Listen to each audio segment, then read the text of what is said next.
You've been all over the place, and we were talking backstage about how, yes, you've been to Europe. You were just in New York, which congratulations, you just won a humanitarian award for your Thank you. work with online safety for parents and children. And you made it home for one day to see your kids. Yes, I had to. We were talking about that because everyone said, oh, you must have gone from Paris straight to New York. I said, no, I need to see my babies. So went back to California for a day and then continued on. But I'm thrilled to be here. Thank you. Of course, and always job number one. So I want to rewind about 5 years ago when you and your husband left England and you descended on Montecito, California, and you planned what your next few years would look like in terms of the business impact you could have and the philanthropic impact you could have. And a lot of initiatives are going. But I want to just go back to that moment of as you and your husband were planning this out, how did you think about what you wanted to do, what your ambitions could do, and from your seat, what you could do for women? Well, I think 5 years ago was a very different situation for all of us. And, Archie was so little. And I had just gotten pregnant with Lily around that same time. So we were nesting and healing. And also, I don't know if I had the bandwidth at that time to think about what the big picture dream was. There was no plan. It was just, let's get through these next couple years, create community, which was always so important to both of us in our new environment.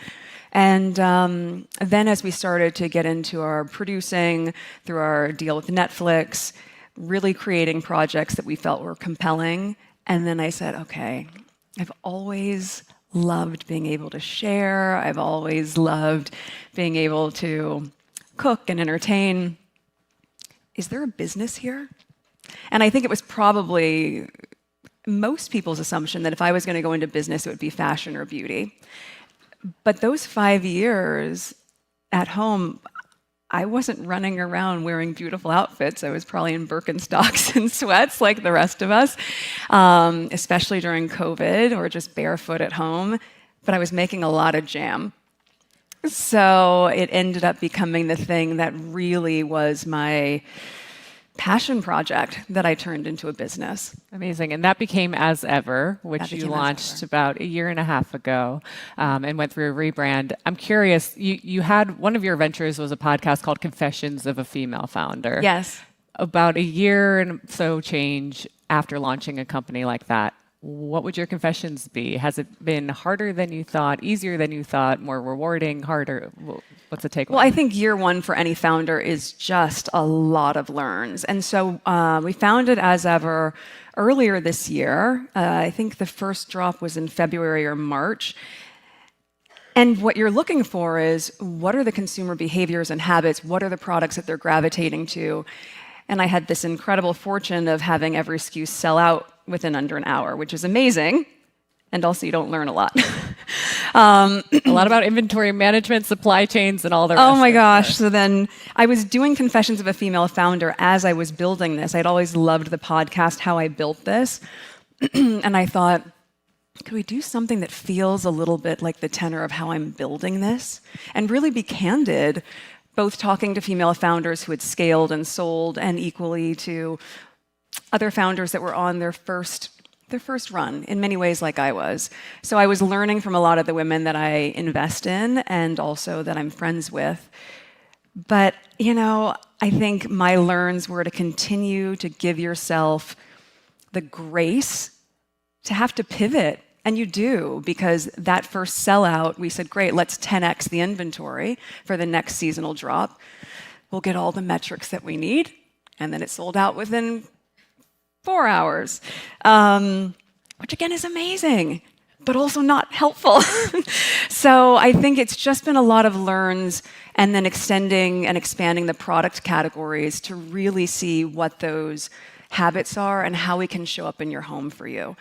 So yes, jam was the origin story, but if I begin with that within your kitchen, and that's the offering, how do we continue to grow into your lives with As Ever? So that's what we're working towards, especially for Q4.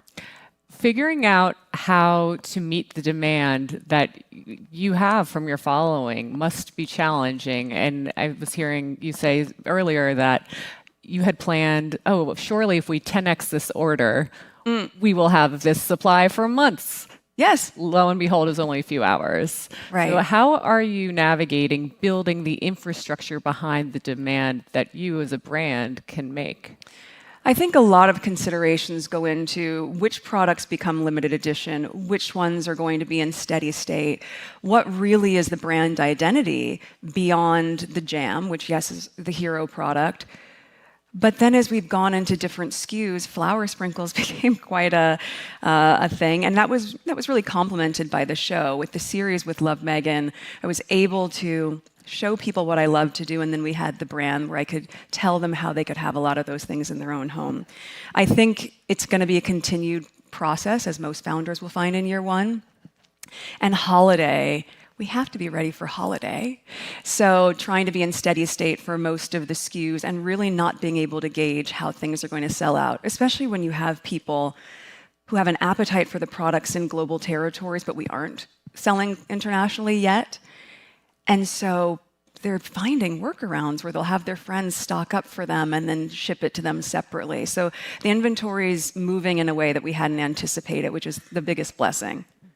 And can you talk a little bit too about the show and how it matches with As Ever, the brand, and Netflix's role in this? I know they've been a big backer of yours. You've worked with Bella, their chief content officer, to develop quite a relationship with Netflix over the years. And that partnership just renewed with slightly different terms. I'm wondering if you could talk about what are the terms now and how has that helped you build As Ever? Yes, well, my husband and I were in an overall deal with Netflix, and then not dissimilar to Higher Ground and the Obamas deal. Once that had come to its term, the extension of it, which was such an incredible sign of the strength of our partnership, was now being in a first look deal, which is also exciting because it gives us flexibility to go to our partners first, and then at the same time to be able to shop content that might not be the right fit for Netflix, but has a home somewhere else. So for our non-scripted team and our scripted team, we've been doing a lot of content development that can meet different rooms. And then, of course, for the business, it's been incredible because when you have female executive leadership that is so supportive of me as an entrepreneur, what we've designed is being able to have so much robust support in year one, where you have the show complementing the brand, where content and commerce are meeting, and then still enabling me to have autonomy to build out my own team and scale it in the way that I envision. That will go on. The business will, of course, go on longer than a series. And so it's really been a partnership that I'm grateful for. And I think there's a general interest in, will we be seeing a season 3 of With Love, Meghan? Will it be on Netflix? Do we know? Well, the holiday special is coming out in November, and it's a really good one. So I think looking at that format, again, with a year of learns, so we're able to say 8 episodes for 2 seasons. It's a lot of work. And having done Suits for 7 years, I remembered what goes into a production. I also recognize how much people want content in different sizes. So part of what we're testing out now is it's amazing to be able to sit and watch a show for 30 minutes, but how can I give you a recipe in 2 minutes? And where can I share that with you? And how that continues to grow as ever. So exploring all the options of what it could look like. That's great. So the holiday special in November, we'll keep an eye out for that. I do lots of gift wrapping techniques. You guys know I used to teach gift wrapping at Paper Source and advanced gift wrapping. So, all of those things that you do as an auditioning actor, that's not the full circle I was expecting, but here we are. Yeah, you had a lot of odd jobs. Froyo was another one, I believe. Oh, yeah. Humphrey Yogurt, that was my first job. And, when I used to do calligraphy, I used to do it for so many celebrity weddings and for hotels. And that was in between auditions. And at the time, I don't know why I didn't think to just buy a glove, but you don't want the natural oils from your hands to get on the beautiful paper. So I would just put a white tube sock on my hand, write all these very fancy cards for people. Amazing. Well, a long way from the white tube socks on your hands, but we can all appreciate that. Yes. So I'm curious, as you think about expansion for As Ever, we've talked a little bit about, obviously there's global appeal that you could tap into, and there's also stores. Right now, you're direct to consumer. can we expect to see some of your stuff maybe in like a Target, or where could we physically buy it, do you think, in the next year? Well, I think a retail component is so important, especially in growing a business, but also what I'm really working to convey, and my intention with As Ever, is getting back to things that are tactile, how we connect with each other. You want to put your hands on it. How does it feel? And you can only convey so much of that, obviously, in videos or in e-commerce. So I think my intention would be to have really bespoke, small retail collaborations, do some interesting ones as well in global territories. And then, of course, as you think about scaling, it's a brand that's accessible, but it still has a quality that feels as though it's masstige. And so when we think about larger retailers, I think in the next couple of years that would make sense. Great. And then I wanted to think about, or talk a bit about, how you are using social media to pair content and commerce and promotion. You took a hiatus from Instagram. You came back. January. Woo, it's changed. You're back. You're in action. But you're not on TikTok. I'm Not curious, yet. why, will you be going on TikTok? I don't know. I mean, I think, look, I have had a very complicated relationship with social media, as you can probably imagine. And I also recognize the role that it plays in business.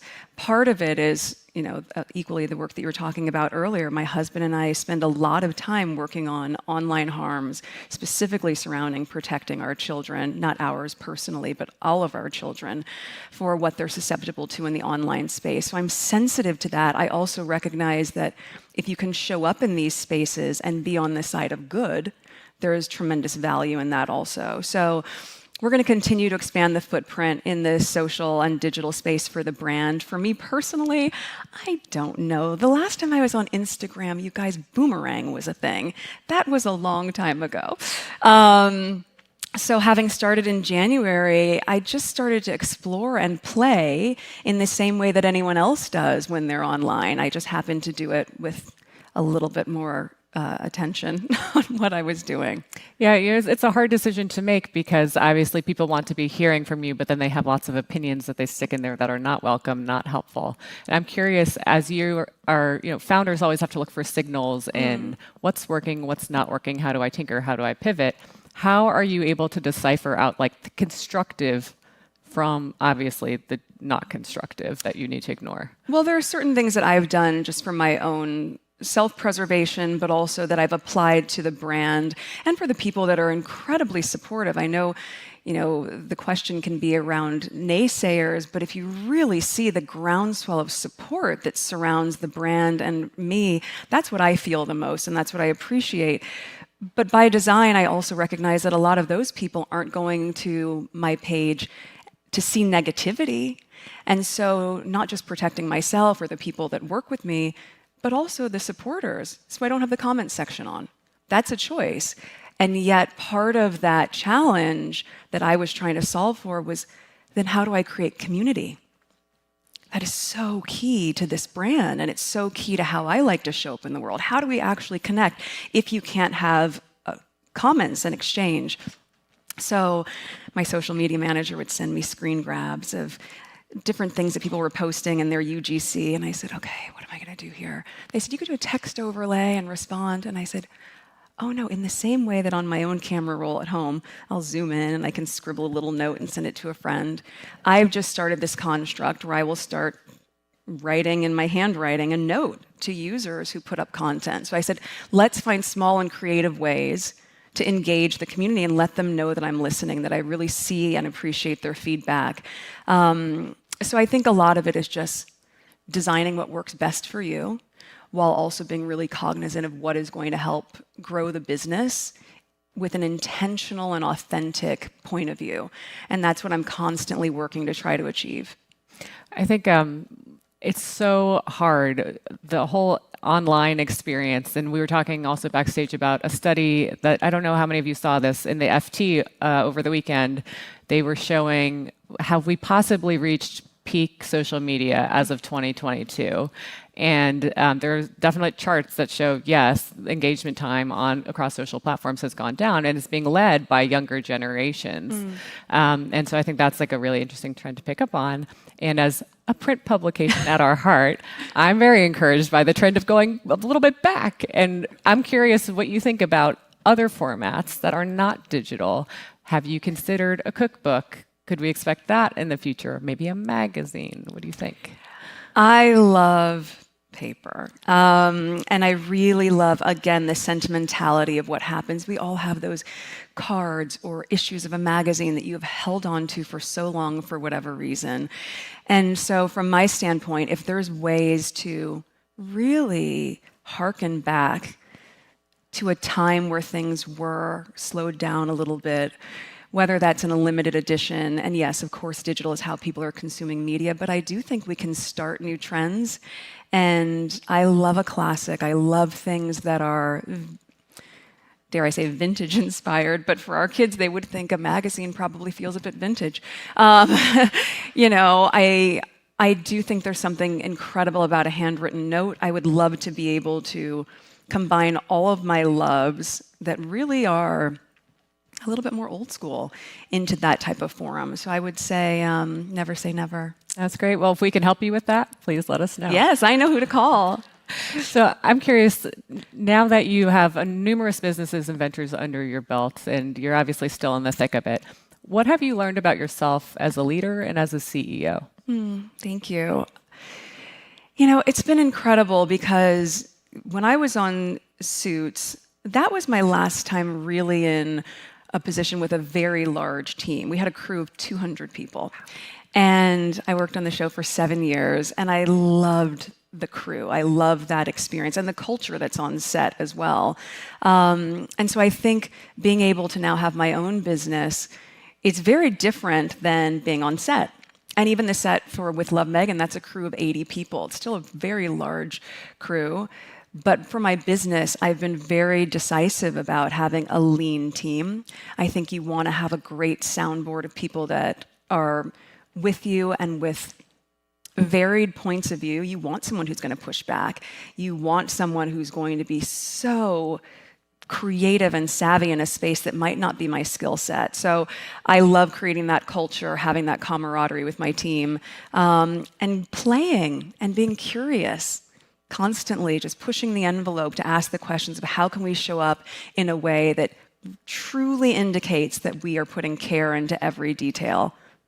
And how do you decide what you lean into as a CEO? It's a small team. It's like 10 people? Less than, yes. Less than for the tight team, yes, of course. And so how do you decide where you're going to show up in those moments? Because I know you love detail. And you want to be in charge of a lot. So how do you do that? Well, I think you have to work as a team. You're only as solid as the rest of the people around you. And also, I want the life-work balance, if such a thing exists. You know, I'm still going to go and chaperone the first grade field trip and then run back and try to finish the meetings. I love the creative part, which I think I've touched on quite a bit. And the brand is an extension of my aesthetic. But it's more than that. The operational side is so key, and I am constantly looking at ways in which we can, how do we adjust our margins? What does our spend look like? Really going through a P&L. So I think from my standpoint, it's really all of it holistically, and I don't think there's any founder in year one that would say something differently, not if they had the ambition to scale in the way that I do. And for final question, I know financial independence has always been important to you, and you've said that it's the most empowering thing. I agree. And I think all the women in this room who are incredibly hardworking, every job is hard, but these career women also would agree. How do you think about that? Because you had a whole career very successful before you got married. You're having a whole other career now. What's the importance of financial independence to you? Well, financial independence is what gives you the freedom of choice. And I think in this day and age, we all need to be able to have our autonomy. That is a huge element of that. Financial literacy, for that reason, is something that I spend a lot of time on, specifically for young girls and their empowerment. And I think as women, especially in a room like this, we can all probably agree that as women, when we're supporting each other for all of these elements that might not necessarily be the ones that people want to hear us talk about, there's nothing taboo. Doesn't need to be anything taboo about talking about our financial independence or our independence overall. And as women, when we support each other, we are not simply supporting each other's lives, we're supporting each other's legacies. And that's the piece that's so powerful. When I'm supporting or investing in another female founder, I am investing in what she is going to do for the culture, for her business, the legacy she's going to leave, how that brand, if it's a CPG brand, is going to show up in people's homes. So it is all fundamentally important, and I don't think it's a conversation we should shy away from. I think it's one that we should really embrace together. Thank you, Meghan, Duchess of Sussex. Thanks, Such an honor to have Alyson. you with us today. Thanks for having me. Thanks, everybody. Have a great time. Thank you.